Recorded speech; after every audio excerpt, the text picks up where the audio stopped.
Assalamu alaikum, I'm Aisha and you're watching Samaa News. Here are today's headlines. Iran has officially ended the formal cooperation deal with global nuclear watchdog after what it calls an unlawful and politically driven resolution passed by the IAEA board. Known as the Cairo Understanding, the deal now stands terminated. The resolution demanded that Iran fully cooperate with the agency and provide precise information about its stockpile of near-weapons-grade uranium, as well as grant its inspectors access to Iranian nuclear sites. Foreign Minister Abbas Araghchi said the US and European powers pushed the resolution through despite significant opposition. The US has signaled to President Volodymyr Zelenskiy that Ukraine should accept a Washington-drafted peace framework proposing Kyiv give up territory and reduce its armed forces, according to two sources familiar with the matter. The proposals discussed by the US with Russia, but not prepared with Kyiv, come as Ukraine faces fresh Russian gains and a political shakeup in Kyiv, where Parliament dismissed the energy and justice ministers on Wednesday.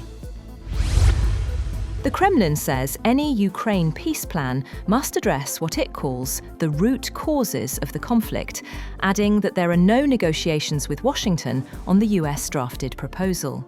The plan reportedly asks Kyiv to cede territory and weapons in exchange for security guarantees. Moscow says it has nothing to add beyond what was stated at the August summit in Anchorage.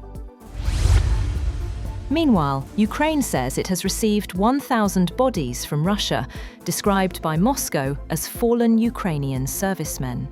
Kyiv's Prisoner of War Coordination Center says investigators will now begin identification and examinations. Both sides have exchanged thousands of bodies since the war began, though Ukraine has previously accused Russia of sending remains in disordered condition, a claim Moscow denies. On the other hand, Hungary's Foreign Minister, Peter Szijjártó, says the EU should halt funding to Ukraine after corruption reports, calling new proposed aid insane. His comments came as Kyiv dismissed two ministers caught in a major graft probe. Arriving for talks in Brussels, Sweden and Poland said any future Ukraine peace plan must include the European Union. US President Donald Trump says he will meet New York City Mayor-elect Zohran Mamdani at the White House this Friday. It will be the first meeting between the Republican president and the Democratic socialist who won this month's mayoral election. The two have previously criticized each other, with Trump openly backing Mamdani's opponent, Andrew Cuomo. US President Donald Trump has signed the Epstein Files Transparency Act, requiring the Justice Department to disclose all unclassified materials from the investigation into convicted sex offender Jeffrey Epstein.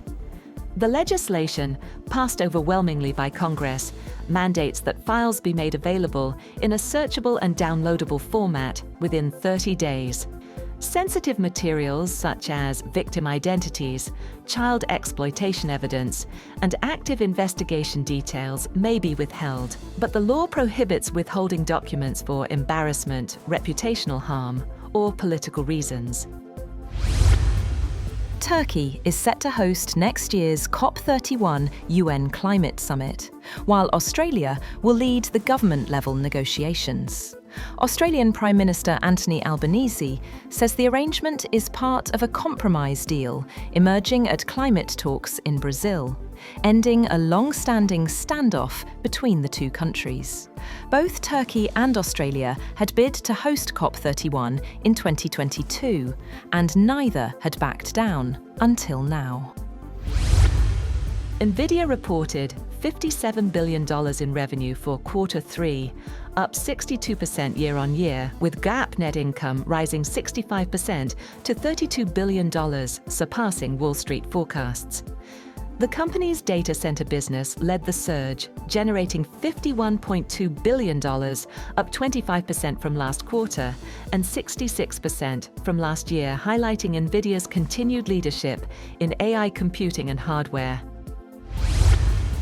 The US approved the sale of Javelin anti-tank missiles and Excalibur guided artillery munitions worth $93 million to India, marking the first such foreign military sale since ties cooled in August over tariffs. The Defense Security Cooperation Agency said the sale supports US foreign policy and national security objectives by bolstering India's defense capabilities and the strategic partnership in the Indo-Pacific region. And the draw for the 2026 World Cup playoffs has been completed in Zurich, locking in all matchups for Europe's 4 remaining spots. Teams will play semi-finals on March 26th and finals on March 31st.